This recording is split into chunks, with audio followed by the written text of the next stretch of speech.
Vlada Republike Srbije je početkom marta potpisala sa Evropskom investicionom bankom aranžman od 200 miliona evra koji će finansirati infrastrukturu u domenu tehnologije i nauke.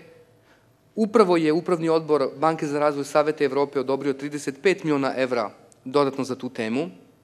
Zajedno sa kolegama iz prosvete smo obezbedili za bespovratnu pomoć Evropske unije ove godine 23 miliona evra za infrastrukturu naših fakulteta i mogu vam reći da na konačnoj listi projekata za sledeću godinu dodatnih 9 miliona evra će biti obezbeđeno za tu namenu.